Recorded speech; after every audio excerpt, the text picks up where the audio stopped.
name is Terry Jones. I'm the director of the Napa Valley Sustainability Council. This is our monthly Talking Green event. For those of you who are not familiar with Talking Green is an adult education series. We have about 8 to 9 of them a year, and we really try to focus on providing information so that folks can live a more sustainable life. We're really excited to have David here tonight. Before he starts, I wanted to kind of give you a quick update on some other events we have coming up in the next couple months. Tomorrow, we are hosting a USDA Renewable Energy for America program training. So this is a training for folks who are either small business or agriculture. Those two programs through the REAP program have access to grants, the matching 50% matching grant on energy efficiency or renewable energy. The training is tomorrow from 1 to 4. Patty Snido, USDA out of Delta, will be here to give that training. She'll probably spend the first hour actually talking about the program and what is eligible. And then she spends the remaining time talking you through how to write the grant. It's pretty complicated. But if anybody's interested on more information, please come up and talk to me after. I can get you signed up. And then you can always come. YVEA is hosting it in their community room at their office. You can always come for the first hour, hear more about it, and then you don't actually have to go through the full training to hear more about the REAP program. So if anybody's interested in that, come talk to me after the presentation tonight. We are also hosting, for those of you who are in the building industry, YVS, we also have the Green Build program and energy, where we focus on energy efficiency and also sustainable building. As part of that, we are working with the Routt County Building Department as they're updating their energy codes. So we are hosting a new 2015 energy code training on March 8th and 9th. Again, if you are interested and want more information, come talk to me after. And then a follow-up from that is our building envelope, wall assemblies and building envelope training workshop, which will be on March 23rd.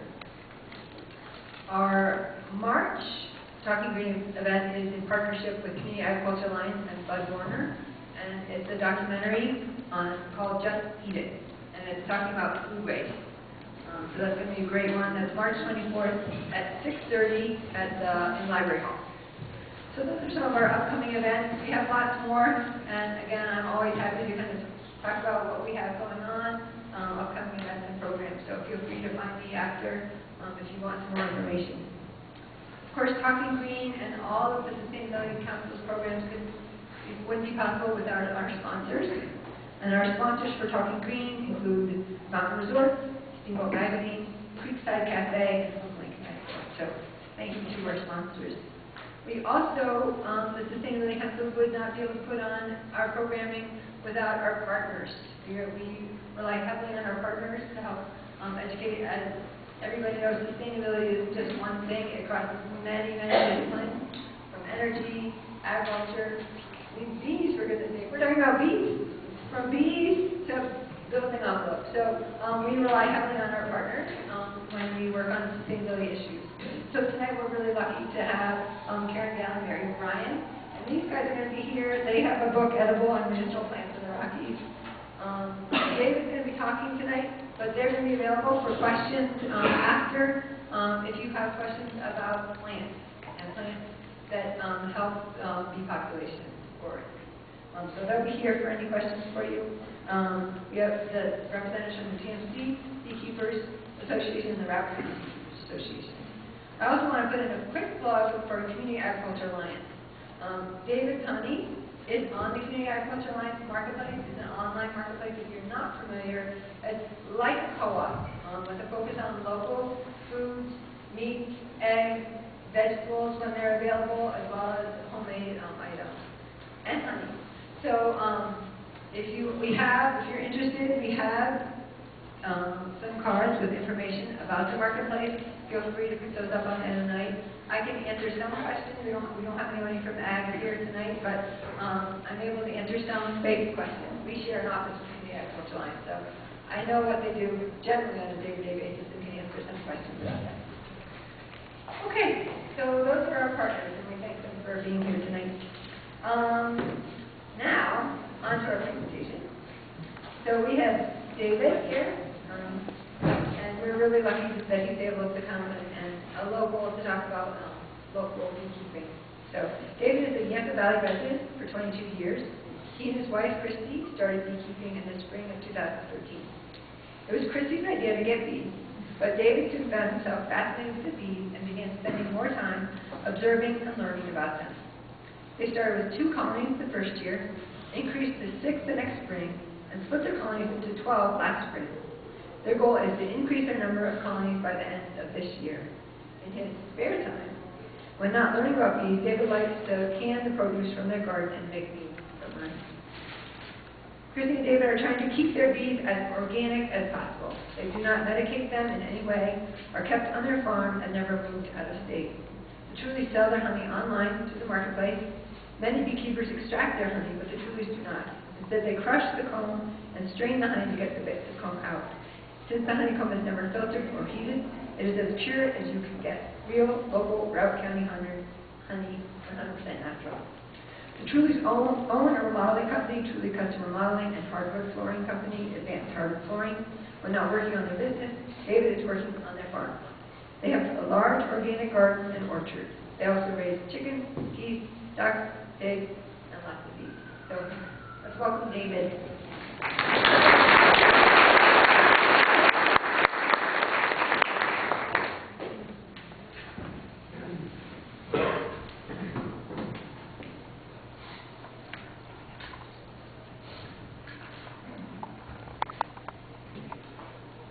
Hi, I'm David, and I'm an addict.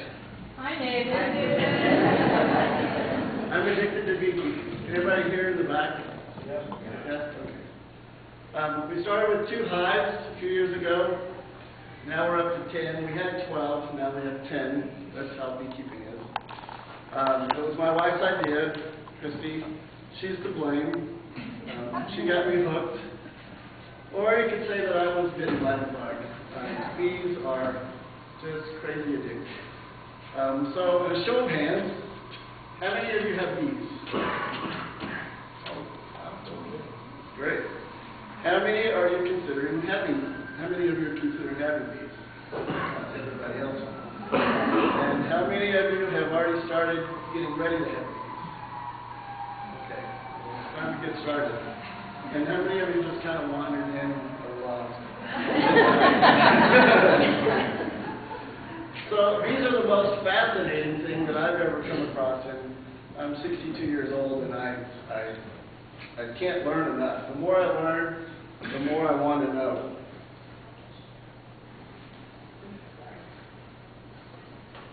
Yeah, we should have done it the other way. We're kind of doing this 2 computers here. It's a little awkward. I learned there are many ways to keep bees, and there are. I'm going to show you how we do it, what works for us, but I'm by no means an expert, and I know there's at least 2 or 3 other people in here who probably know as much or more about bees than I do. But we're all learning. Every day we're learning from the bees. So there's a saying in beekeeping, if you ask 2 beekeepers a question, you'll get 3 different answers. And I read a book the other day where they quoted, if you ask 10 beekeepers a question, you'll get 100 different answers. So we first learned the basic concepts of beekeeping from reading Beekeeping for Dummies. And then realizing that we really weren't dummies, we read more and learned more. And one of the books we read said that beekeeping is as much an art as a science. And we found this to be true. And tonight we're going to cover real broad overview of beekeeping.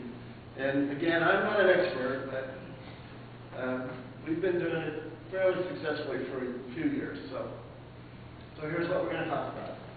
Why keep bees? Colony life and the 3 different kinds of bees. Factors to consider. I can't keep bees, so what do I do now? Making the commitment, getting started, some different resources, and we'll answer questions at the end.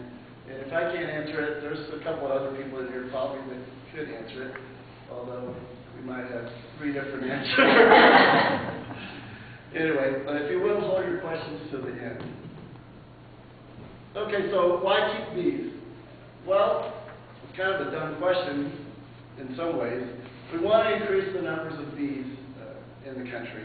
We want to build the pollinator population.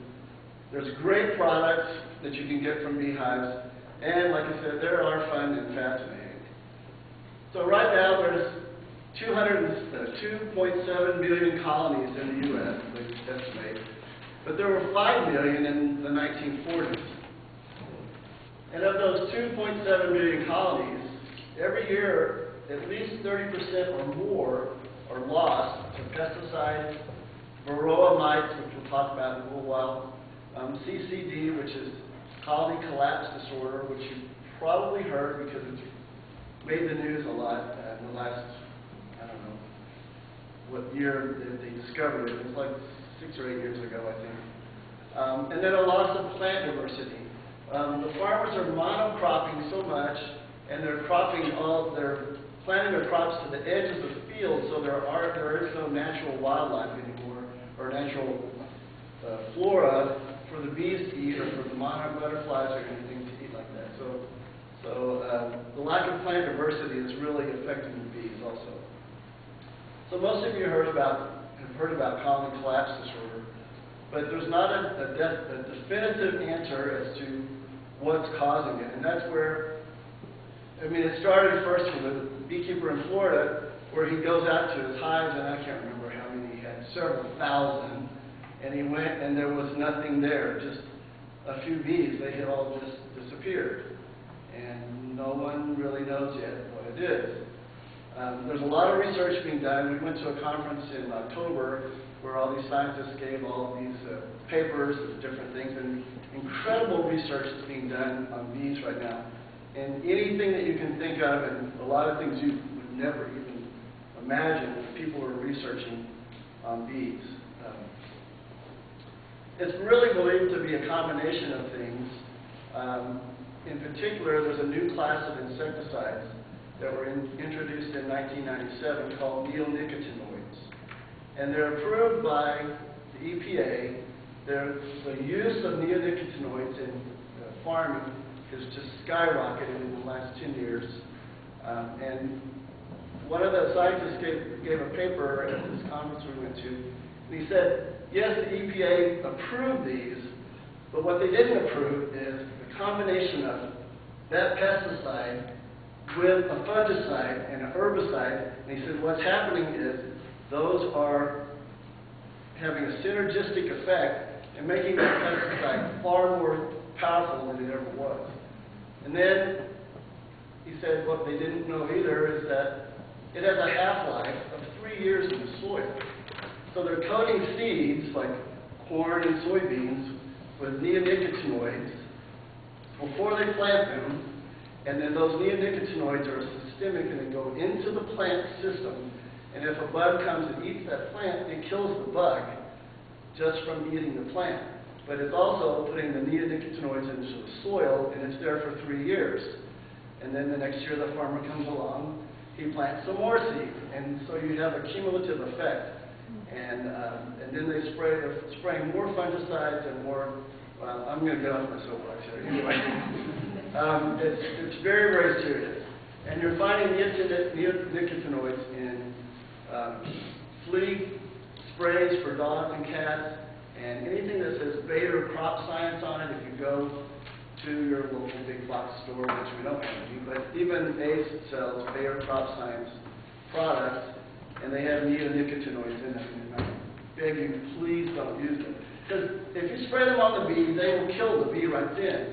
But if the bee comes to the plant and the neonicotinoids are in the plant, then then they're going to take residue from that back to the hive. And I was talking to Perry, a commercial beekeeper, earlier, just a few minutes ago. He says, what happened is, in the wintertime now, those hives are dying, those bees are dying because of the residue from the neonicotinoids. So I strongly encourage you to read the labels. So anyway, I can tell by all the people here that obviously there's a resurgence of interest in bees, and that's a good thing, because we need to have more bees. Okay, I got to press on. I'm getting long-winded here. So bees are very important pollinators. Now we go to the next one. There we go. Pollination by bees contributes to over $15 billion in additional crop value. 33% of everything you eat is estimated to be pollinated by bees. And as an example, the almond pollination in California, there's a half a million beehives in California. There's 2.7 million beehives in the whole country.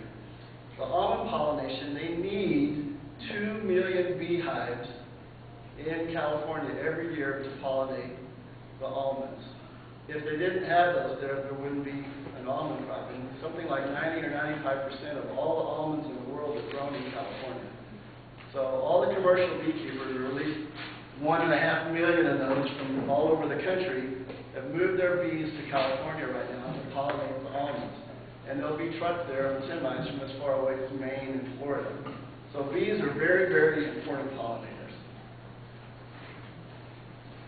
So my favorite part is the hive products. Honey, if you have bees and you have honey from your bees, it's going to be the best honey that you've ever had.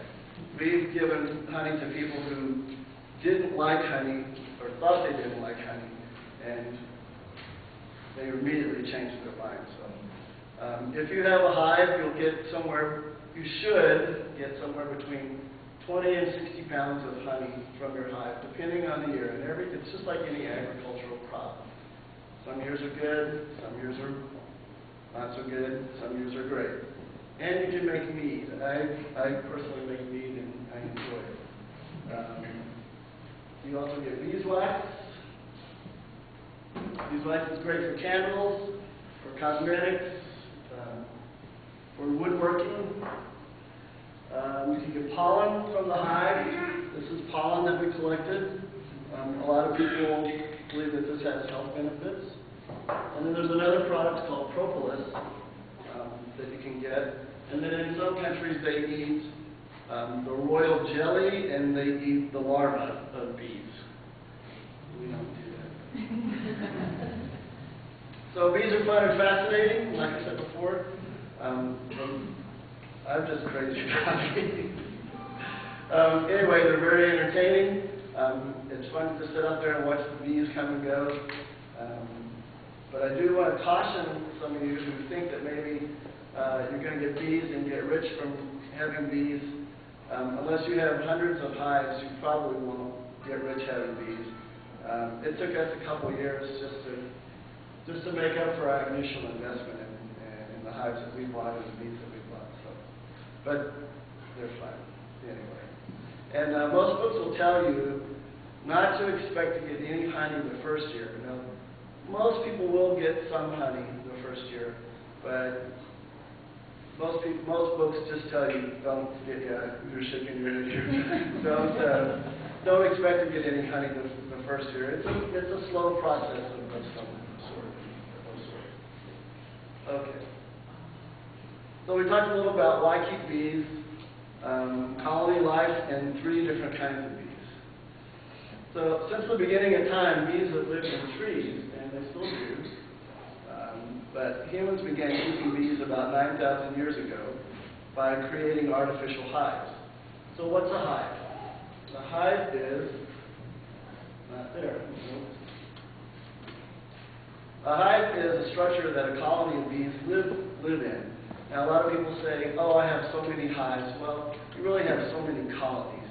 And it's used interchangeably some, but the correct terminology is a hive is what the bees live in.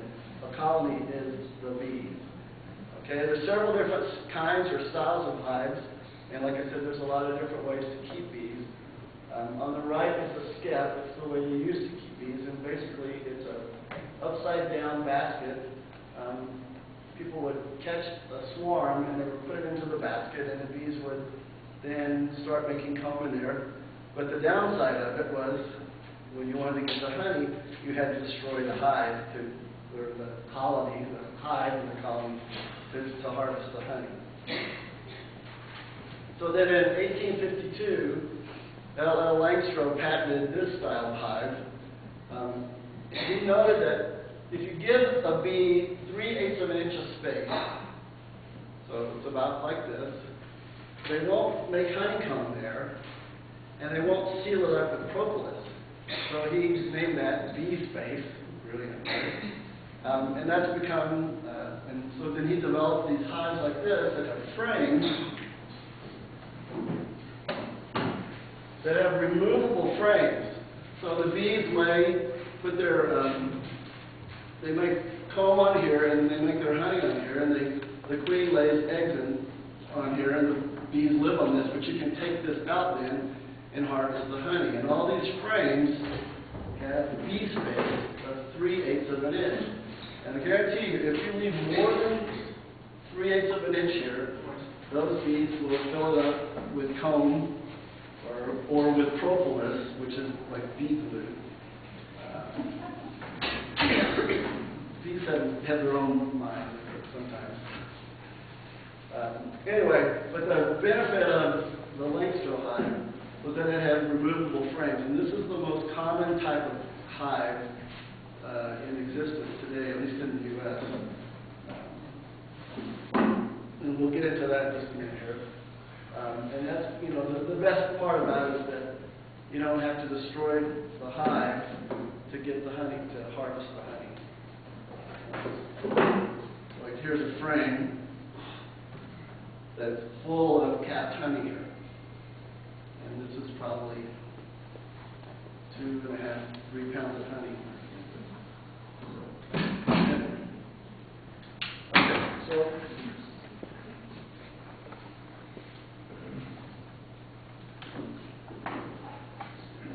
what's a colony? A colony is a queen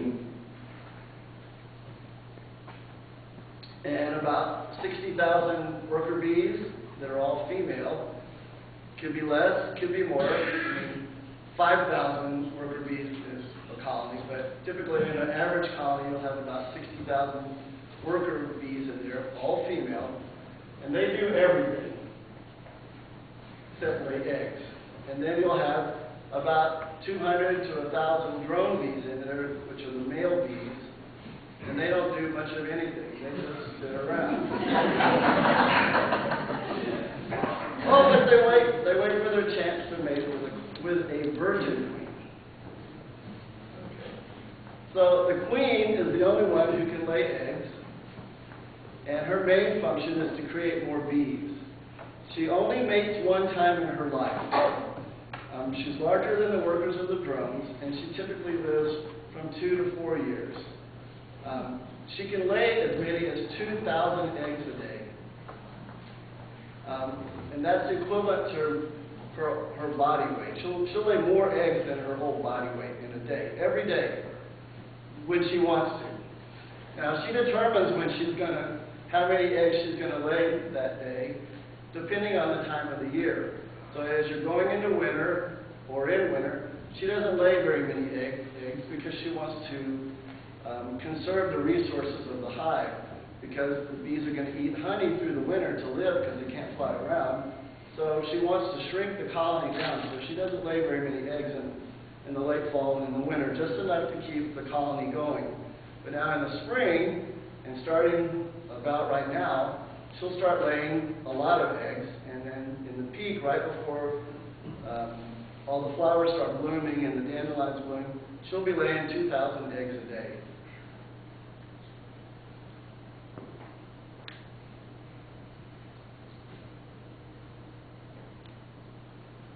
So she lays her eggs in the cells of the bottom of the honeycomb, and she lays one egg in each cell.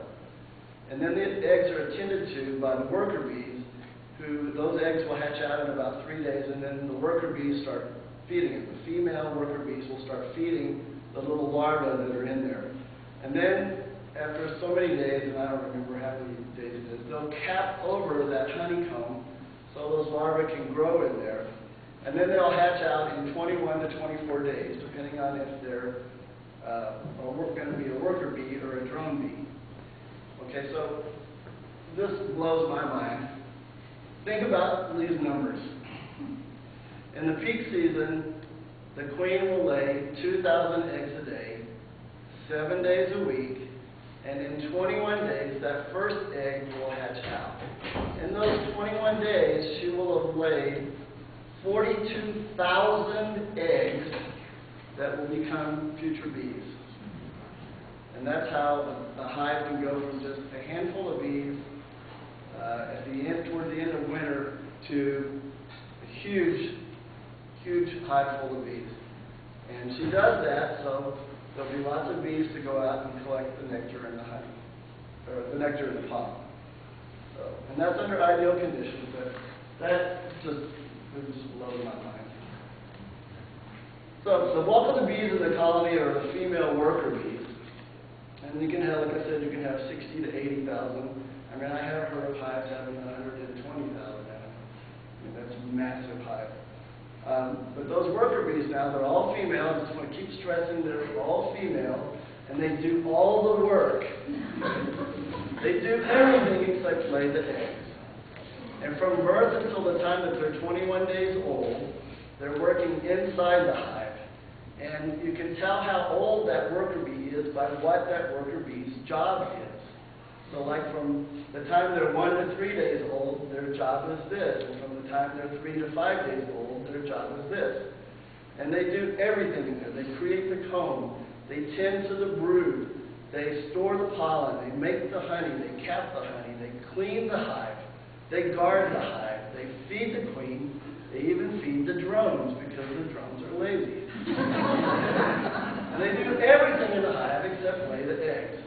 Then when they're 21 days old, they can go out and forage for pollen and nectar. And then in the summertime, after about 6 weeks, they die. So that's why the queen, partly why the queen has to keep laying those eggs 2,000 a day or so. So when they go out and they collect the pollen and nectar and they bring it back, and then the younger worker bees, female, take all the pollen and the nectar and they make bee bread to feed the brood, and they make honey to feed us, to feed themselves. So they only live about 6 weeks in the summer, and in the wintertime, they will live 3 to 4 months so they can get through the winter. Now the drones are a different story. The drones are male, and like I said, they do very, very little. Their sole purpose is to wait for their one chance to mate with a virgin queen, not the queen that's in their colony, but another queen, a virgin queen. Or if the queen that's in their colony is getting old, the colony will make another queen who's a virgin, and the drone can mate with her. So every afternoon, every afternoon in the summer, the drones fly out of the hive, as many as 1,000 or more. They fly out of the hive, and they fly up about 200 feet up in the air to some spot that only they know where it is, and it's called a drone congregation area. And scientists haven't figured out how they know where that area is yet, but somehow they're thinking maybe it has to do with magnetics or something. But all these drones from all the hives in the area, not just one hive, all the hives in the area, will all fly to this one spot, the drone congregation area, like the local bar, and they'll hang out there, and they'll fly around for as much as an hour. And then after an hour, they have to fly back to get fed more honey by the worker bees so they can fly back up there. But so they're up there hanging out, and if they're lucky, the virgin queen comes along, and she knows where to go somehow. It's a mystery. And as soon as she comes along, they pounce on her and they fly after her like crazy. And it's been quoted as called a drone comet, because there can be as many as maybe 25,000 of these guys going after this virgin queen. And they will pounce on her one at a time, up to 20 or 25 of them, and they will mate with her. And they're all happy because their sole life purpose has been fulfilled. Because they've been sitting around being fed and they're fat and happy, but after they mate with the queen, they die. So, anyway. That one's kind of crazy. Yeah, I mean, 25,000 drones wait for this one little poor little virgin queen to come along. Anyway, so you think you want a beekeeper? Here's some factors to consider. I think it takes about an hour a week to take care of a hive seasonally. Now, excuse me? What? Per hive, yeah. About an hour a week. Maybe some less, maybe some more. Some weeks a little bit more. Or you can skip some weeks. But a new hive probably takes about an hour a week. Cost-wise, it's not the most expensive hobby, but it's not an inexpensive hobby. There are ways to do it inexpensively. I'll try to tell you some of those in just a minute here. Do you have allergies to bees? If you're in here, you probably don't have allergies to bees. I read a statistic yesterday that 10% of the people think they are allergic to bees, but in actuality, it's only about 2% of the people are allergic to bees.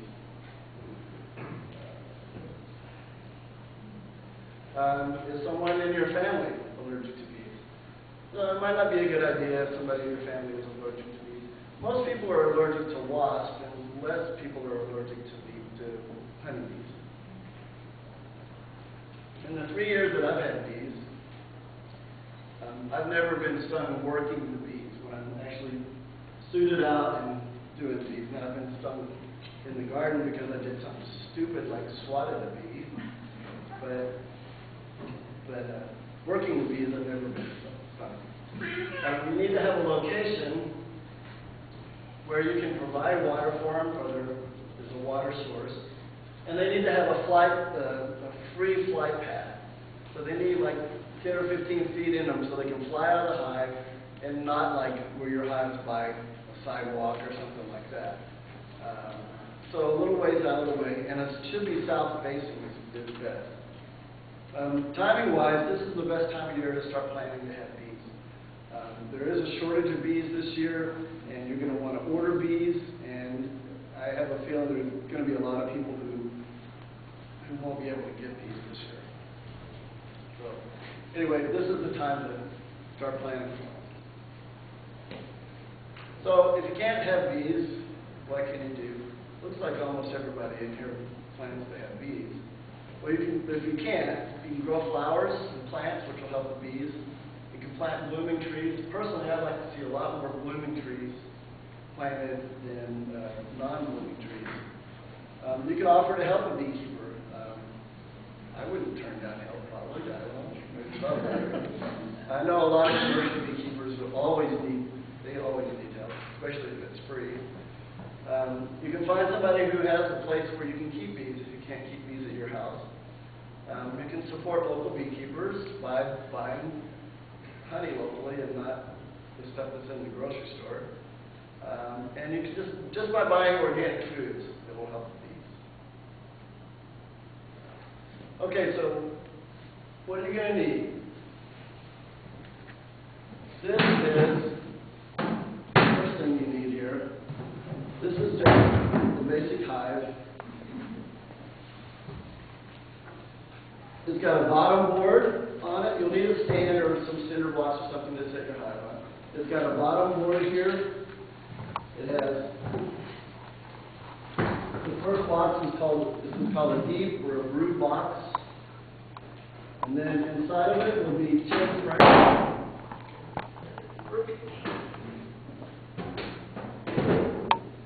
Inside of it will be 10 frames. And they won't have any honeycomb on them. The bees will make the honeycomb. So we'll have 10 frames in it, and a box. And this, you can start with just this. If you're on a budget, you can start with just this. But in about a month, you're going to need to spend some more money, and in another month, you'll need to spend some more, and you'll spend some more. They do have, so I guess it's a ease into kind of hobby. They do have all the beekeeping supply companies do have starter kits. They have this, or you can get a bigger kit. You can get kits with all the boxes that you're going to need for a year, plus suit and gloves and smoker and everything. I saw this online the other day. It'll have a top, inner cover, and then a top that goes on it. It's called a telescoping cover, and that's just the kind of it telescopes out the D, or brood box. I saw one of these online the other day for $79, something like that. So you're going to need a suit, or you're going to need some kind of protective covering. The most important thing is you need a veil. This is called a veil, even though this is a fencing type of veil. But this suit has everything in it. If you had some heavy clothes or a coat, you can just buy the veil part for around $20. Or you can buy a suit like this for like $89, something like that. You're going to need gloves. Now, I have seen people work bees without gloves. I don't suggest that. I've seen people wear neoprene gloves. I've seen people wear winter gloves. But these gloves are long, they're ventilated here. They come up here so the bee. What you want to do is be able to bundle yourself up where the bees can't crawl in anything. And initially, we even would put duct tape around our cuffs here so the bees wouldn't crawl up the cuffs. Well, now I'm living on the edge of it. You're going to need a smoker. You can get gloves for about $15. There's one like this. You're going to need a smoker, and these run anywhere from about $24 to $35. Definitely, of all this here, you definitely want a smoker. Because you smoke the bees, and it calms them down, and then they can care less about what you're doing, for the most part. I also have a frame grabber. I like that. You're going to need a hive tool, which is basically just a cutting knife. There's different styles. These are around $4 or $5. A bee brush, I use this occasionally. And then there's other things, like any hobby or sport. There's all kinds of things that some people like and some people don't. Anyway. And then you got to have bees. Well, I kind of got ahead of myself a little bit, because I have a picture of the hive. So, at the end of the year, if you're successful, and you should be, you'll have a brood box here, you'll have another brood box. So you'll have two, it only shows one super there. You'll have two, and you'll have a queen excluder. And so what happens is you put your bees in here, and then they start growing and multiplying, and then you put another brood box on, and they grow into that. And then you put a queen excluder on, and what this does is it keeps the queen from going into the next box to lay eggs. So it will force her to stay down here because she can't get through these little grooves right here. So, and then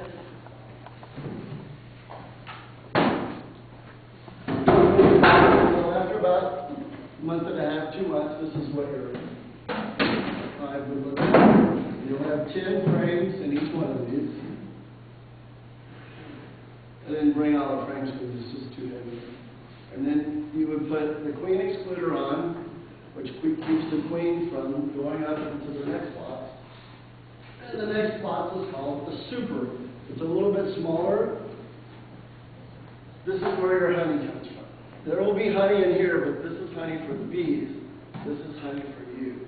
And you'll have 10 frames in there. The frames will be a little bit smaller. And the worker bees will come up in here. They'll make the honey in these frames, and at the end of the season, this is the honey that you consume. So this is what your hive should look like at the end of the year. You also have some other things you're going to need that sometimes come in beginner kits. You need a way to feed your bees sugar syrup, because when you get your bees in April or the 1st of May, there's nothing for them to eat. And in the fall, you might think there's something for them to eat, but there's really not a lot for them to eat. You need to give them as much food as you can so they can make more and more honey. So you need to have a way to feed them. This is the style of feeder that we use. It goes on top before we get to this point. goes on top, and we put sugar syrup in here. The bees crawl up through here. They get in the sugar syrup. They go back down. They turn the sugar syrup into honey. The bees are working with it.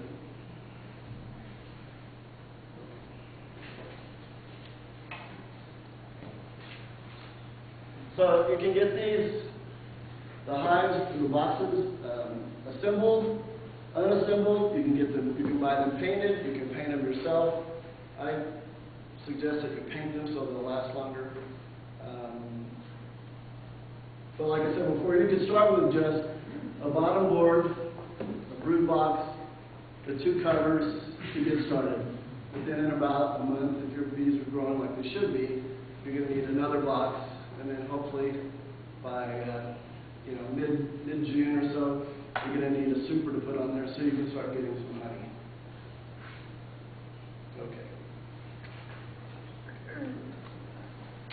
Okay, so now you're going to need bees. How do you get bees? Well, this is a package of bees. This is a 3-pound package of bees. They come in one of these. You can see all the bees inside there. And there's a can of sugar syrup here. And there'll be a little matchbox type of thing that the queen will be in. There's approximately 5,000 bees in a package of bees.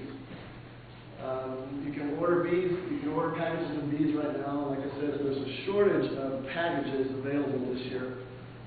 So I think all the commercial beekeepers that grow these to sell are going to run out. A package of bees costs right this year between $112 and $125. Now, something that kind of turned me off initially was that you got to do it twice. You got to have 2 hives to start with, because if you don't, you have nothing to compare to. So you're going to need 2 packages, and you're going to need 2 hives. If you start with just one hive, your success rate is probably not going to be very good, because you just don't have anything to compare it to. So there's a guy in Grand Junction that sells bee packages.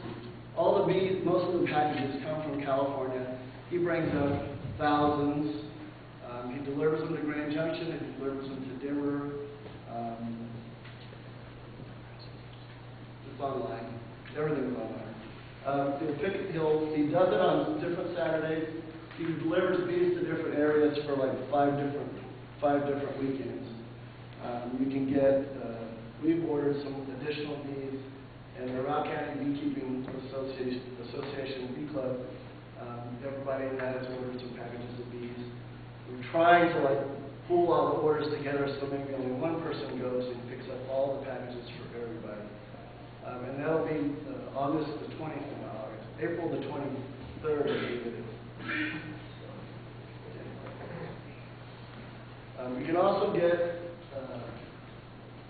started another way. It's called a nut, which is a nucleus colony. It's just a small box with 5 frames in it. It's a colony that's a little more established than a package of bees. Those are running between $175 and $185 this year. So most people start with packages like this, like that, packed full of bees. So this was a delivery a couple years ago in Denver. We went down to get our first bees. They're brought there on semi-trucks. There were something like 1,500 packages there that day. And the line starts really early, and when we were there were about at least 300 people picking up bees. And we were really surprised because we were just so green. It was crazy. Here's my wife, Christy, with our first 2 packages. So now what? What now is, oh, it didn't bring it. I had quizzes for you. Oh well.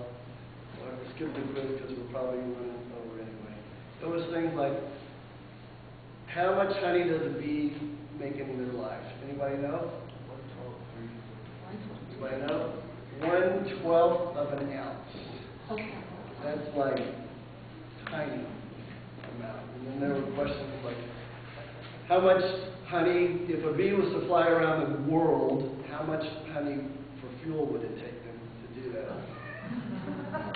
1 ounce. A bee could fly all the way around the world.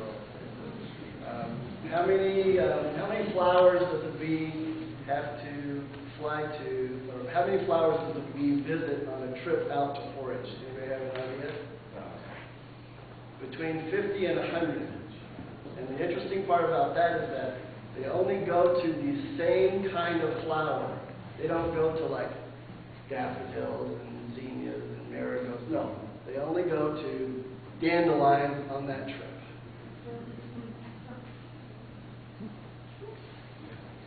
Okay. So let's get started. So hopefully you've got your bees, and hopefully you've got your hive all ready to receive those bees, and now you have to install them. So you're going to take your packages home, and you're going to spray them with some sugar water, and you're going to let them sit for an hour, and in that hour you're going to go get your courage up. Or you're going to watch your wife do it. Or you're going to watch your wife do it. Because installing your first package can be a little intimidating.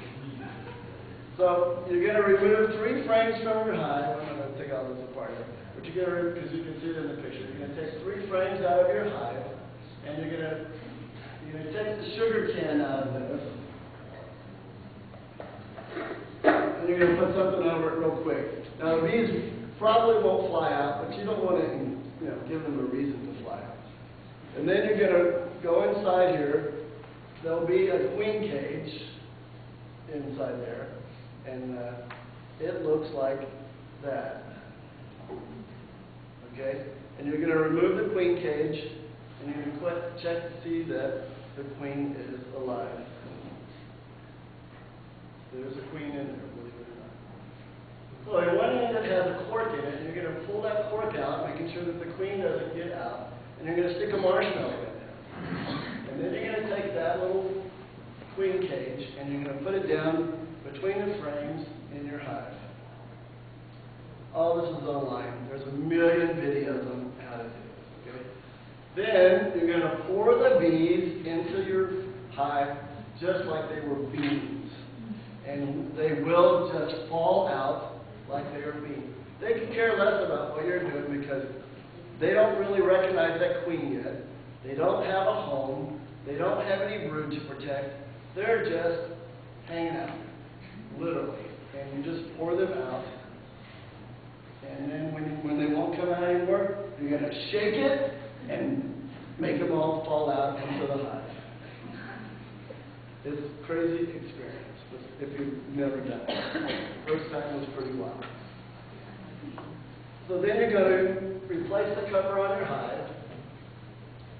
And you're going to use something like this, I said, to feed them some sugar water. Because remember, they've been traveling from California.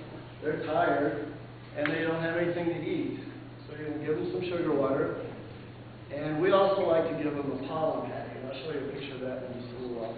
And you get a pollen package from the beekeeping supply houses. And then we set the package by the entrance, so if there's any stragglers in there, they'll eventually find their way into the hive. And then you're going to take, there's a little piece of wood, must have lost it. A little piece of wood that goes here that makes this entrance smaller. And you're going to make it smaller so they have a little less of a space to protect themselves from other bees or other animals and stuff like that. That's that little piece of wood right there. And that piece of wood has got notches on it on different sides, so you can rotate it around to make the opening bigger or smaller as the season progresses. Okay, then you're going to leave the bees alone for 5 to 7 days. You're not going to do anything to them. You fed them, you gave them food that's going to last them a week. You put them in there, you seal them up almost. And you put the queen in there, and over those 5 to 7 days, they're going to hopefully accept the queen. Because they don't have a queen. I mean, to get these packages, beekeepers go to hives all over their apiary and just dump all these bees together. So you might have not figuratively, but not literally. Probably wouldn't have bees from 5 or 6 hives, but you could. And then you're going to congratulate yourself because you've installed your first package. Now you're going to do it again because remember, you need to have 2 hives, 2 packages. Okay? And then you're going to go in and you're going to have a glass of wine and you're going to start reading more bee books so you know. So in 5 to 7 days, you're going to need to see if the queen's been released and if the bees have eaten through the marshmallow and let that queen out of there. So you're going to basically start your first inspection, and you're going to smoke the front entrance of the hive and wait a few minutes, and then you're going to remove the cover and smoke them again. And see that brown thing on top? That's a pollen patty. It's just literally, it's not real pollen. It's all kinds of things that they put together that the bees will eat, and it gives them protein. Honey is carbohydrates. The pollen is protein. They need carbohydrates to make to live and to make wax. They need protein. It stimulates the queen to start laying more eggs. So you're going to remove the covers and smoke them again. You're going to remove the queen cage to see if the queen's been released. And then you're going to, hopefully she has been. You're going to cover everything back up. You're going to congratulate yourself again because now you've actually successfully installed the package of bees because your queen is alive. So if she isn't alive, then you got to order a queen and it's a whole. Every 7 to 10 days for a new hive, it should be inspected just to see how they're doing. And it's best to pick a sunny, windless day. Oh boy, I'm really fine over here. That was my 45 minutes. So you're going to do that every 7 to 10 days. Same thing. You're going to open up. You're going to take, but you're going to the next time you're going to take one frame out, and you're going to inspect every frame just to see what the bees are doing. And the bees will be on the frame, but they won't go flying. Some will fly around, and most of them will stay on the frame. And you're going to pull each frame one at a time and look at it. You're going to try not to squash any bees. And you're going to look for the queen, but more importantly, you're going to look for eggs and larvae. Because queens are sometimes hard to see. So you want to look for the eggs, and you'll have to hold that frame up to get the light just right to see that egg in the bottom of that cell. And remember, it looks, I showed you the picture before, kind of like a grain of rice, but it's smaller. Some of us need magnifying glasses to see it sometimes. Anyway, you're going to look at the laying pattern.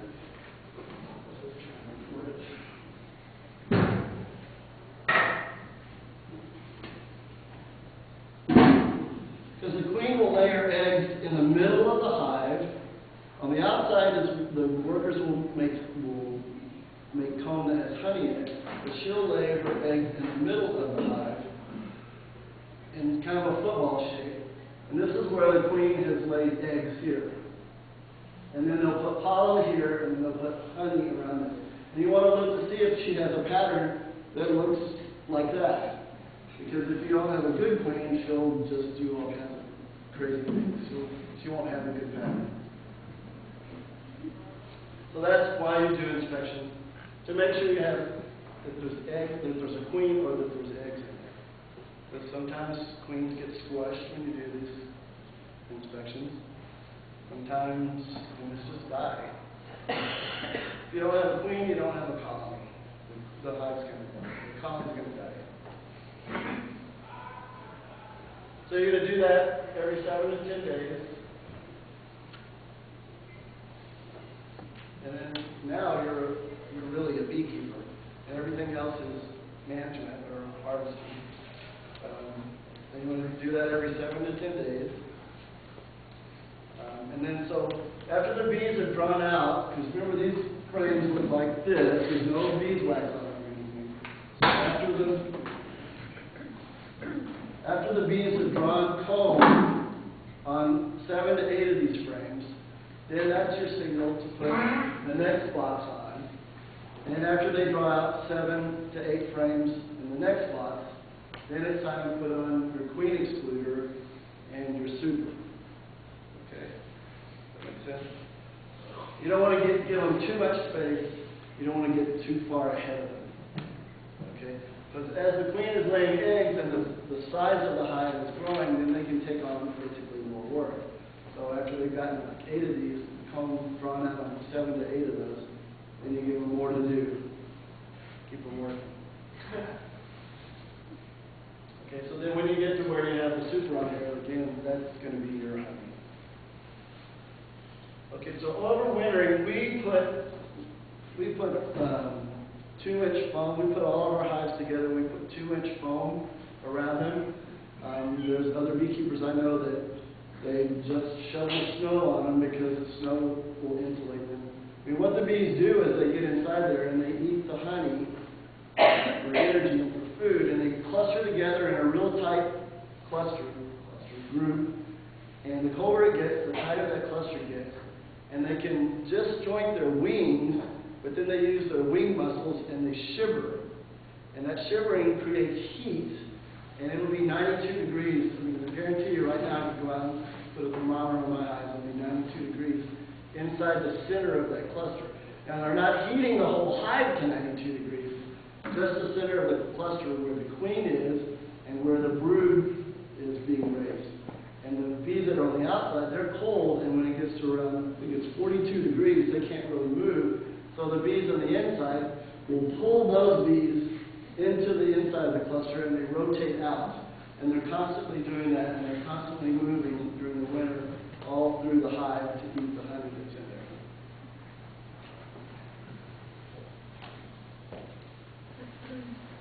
Okay, so in time, hopefully you have something that looks like this. So we have the first one on the left is 2 brood boxes and 2 supers. And then the next hive has 2 brood boxes, the super, and looks like a box for sugar syrup. The one on the end, if you look at it, it's got 2 brood boxes and 3 supers. Those guys have been really busy. And that hive, we got a lot of honey. So then it's around September. I mean, you can, starting in July, you can start taking the supers off. If the frames are capped honey, you could take that honey. But typically, most beekeepers, after Labor Day or so, they take off the supers, and any cells that are capped, where it looks solid like this, any frames that have capped cells on it, you can harvest that from the super, not from the super. Okay, and then you want to start feeding them sugar syrup so they can make more honey so they can get through the winter, because you want to leave about 80 pounds of honey in there. And I mean, if you have 2 boxes here, if you can't pick them up, with the boxes and the bees, that's going to be 80 pounds. And that's kind of a thumbnail rule for this part of the world, that we need about 80 pounds of bees. 80 pounds of honey inside there. So then you're going to congratulate yourself because you made it through a whole season of bees. So now here's some of the downsides. Bears. The first year we had bees, we didn't realize that we had bears where we lived. And in 10 years of living there, we'd seen a bear maybe 3 or 4 times. A bear came through, and that's what it looks like. And that was, on a good day, that's what a bear will do to a hive. Luckily we had it strapped, otherwise they'll just completely destroy everything there. But they want the larva, and then the honey is not, bears don't go for the honey, they're going for the larva first, and the honey is the side thing. So you want to get an electric fence. The next thing is varroa mites. Varroa mites came from Southeast Asia in 1987. They're devastating to beekeeping. If you live in the U.S. and you have bees, you have varroa mites. All you can really do is learn to manage them, and there's quite a different ways to do it. There's natural ways to manage them, and then there's the chemical ways to manage them, pesticides, but you won't get rid of them either way. In 12 weeks, if you have one varroa mite, in 12 weeks you'll have 12 times that many. So you'll have 12 mites or more. They're just explosive. And they suck the juices out of the bees. And in the fall and winter, you can completely lose a hive because of varroa mites. We're praying a lot to not use miticides by using some integrated pest management methods. So in the spring, we'll go through this real quick. These pictures are really cool. Your hive, unless you do some management techniques, your hive will swarm. And you might do some management techniques and your hive will still swarm. It's a natural thing that a hive does. The queen takes, as the hive gets bigger, the queen will lay eggs to make another queen. She'll take half of those bees and they'll fly off, not very far from the hive, and they'll land there and they'll stay there for about 2 or 3 days, or up to 2 or 3 days. And while they're there, on these fence posts, scout bees will go out to try to find a place to start a new colony. And it's a way that beehives, another way that colonies reproduce themselves. And they'll land on something like, this year they landed on a fence, which is only about 10 feet away from their colony. And they'll land on there, and so we kind of panicked the first year. It was like, all right, I know what to do. I went and got another hive. I set up another hive. I went and got a cardboard box and my bee brush. And when the bees are swarming like this, they can care less about what you're doing. Again, they have no house, they have no brood, they have a queen, but they don't care about you. So they're completely gentle. And I just took that brush and I raked those bees into that cardboard box. And then I went over to where I had set up the hive. And I did put some swarm pheromone in there, which you can buy for about $3 from the beekeeping supply companies. And it will attract those bees to that. And I just dumped those bees into there just like they were a package of bees. And I did that about 4 or 5 times to get them all off the post, to get the majority of them off. And then I had a queen excluder that I put in front of it to make kind of a ladder. And any bees that wouldn't come out of the box, I just slammed them down onto the ground, into the grass, and they walked up that ladder like little soldiers. I still get goosebumps from I was just like, it was crazy. Just like little soldiers going right in there to find their queen. So, anyway. So if you did everything right and the weather's cooperated and the bears didn't get your bees and the bees didn't swarm, you can harvest your first honey in September. Just remember that you have to leave about 80 pounds of honey for the bees to eat over the winter. Anything else you can take. So then you get into things like the extractors and what are you going to do with that honey. I almost bought an extractor our first year, and then I learned about how you can just crush this comb and scrape all the honey off and strain it through nylon net. And I talked somebody else into doing that too who was about to buy an extractor. And you get a lot of pollen, and you get all pollen, and you get some beeswax in there. But the nylon netting takes most of it out, and you save yourself about $600, or depending on what kind of extractor you want to get. Let's see. Again, don't expect a lot of honey your first year, maybe a few frames. The next year, anywhere from 30 to 60 pounds. 60 pounds of honey is a 5-gallon bucket. That's quite a bit of honey. Your honey is going to have its own unique flavor based on the flowers and plants near your hive. Be careful, you can become addicted to beekeeping. And you might even win a ribbon. Even though there was only Bill Fetcher and myself. Hey. Reserve Grand Champion is still Reserve Grand Champion. These are some of the resources. A year and a half ago, we helped start Route County Beekeeping Association. We meet the second Tuesday of every month at CMC, up upstairs.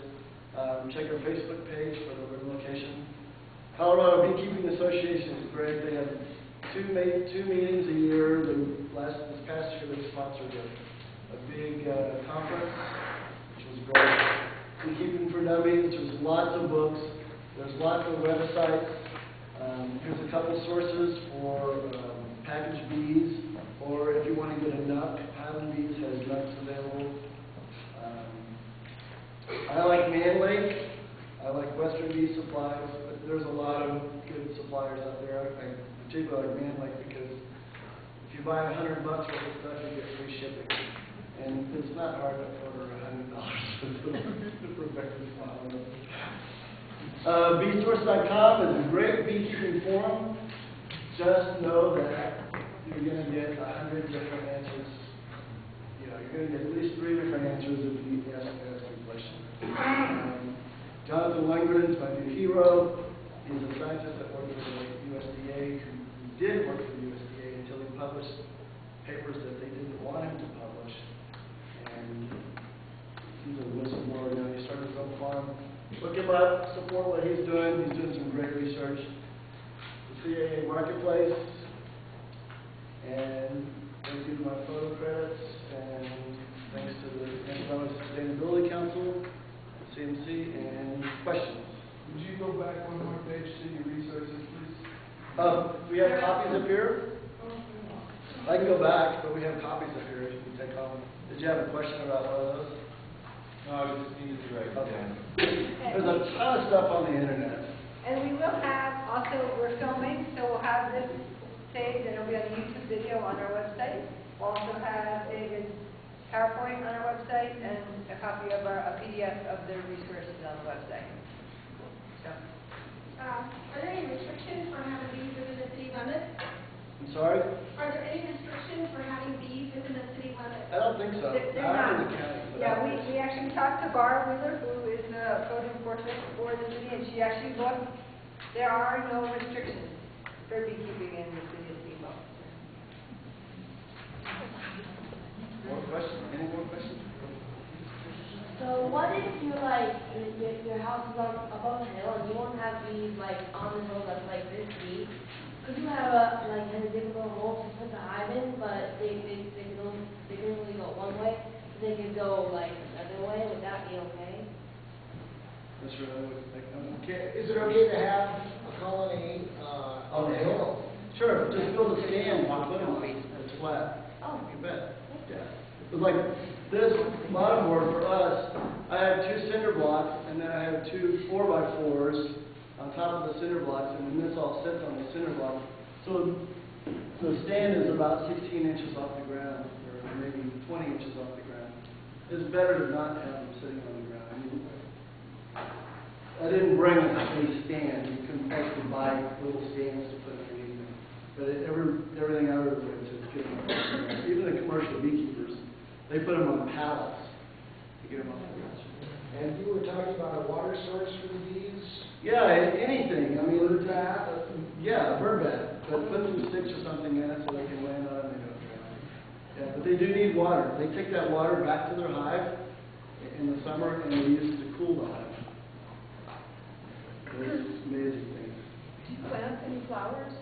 I'm sorry? Do you plant anything for them? I have a big garden. We plant sunflowers, but mostly we just have a big garden. And we have a huge pasture of dandelions. Maybe we could, maybe Karen or Mary, you guys want to talk a little bit about planting? We can say something really, really quick about flowers. You know, one of the most important things about bees is to, and we kind of deal more with native bees rather than honeybees.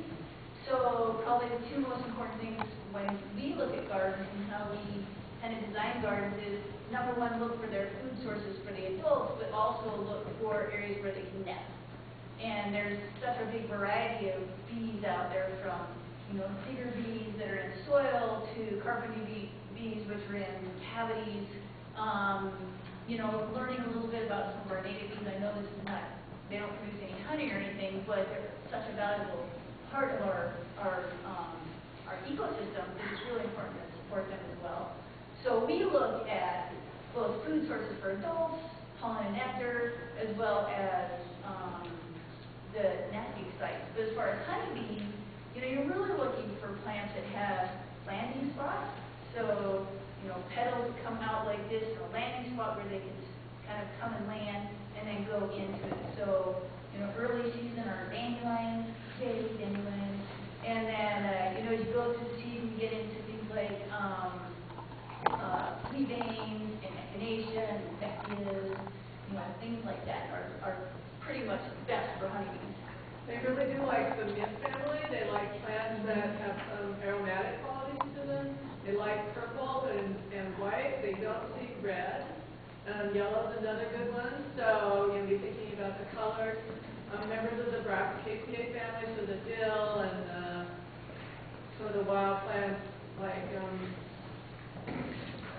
the oshes and the lomations and stuff, they really like those plants too. But the famous parsley and dill and all those, they also really like those. You have to let them flower because they need flower.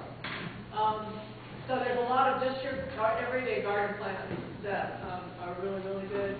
All the mints are amazing they really like the mint. You want to plant things that bloom at different times too. Like we, in the middle of summer, we'll plant some mustard just to have some, and we always let it go to seed. And in September, they're just going for that stuff, great guns, because there's not a lot for them to eat. And don't forget about your shrubs either. Yeah. I mean, there's so many amazing shrubs you can do. A lot of our native shrubs, the roses and the bitter brushes and the starberry choke cherries, all of those are phenomenal Fruit trees. resources as well. I'm a big fruit tree guy. Yeah, the fruit trees they like. Why aren't we all growing our own food? Good thing.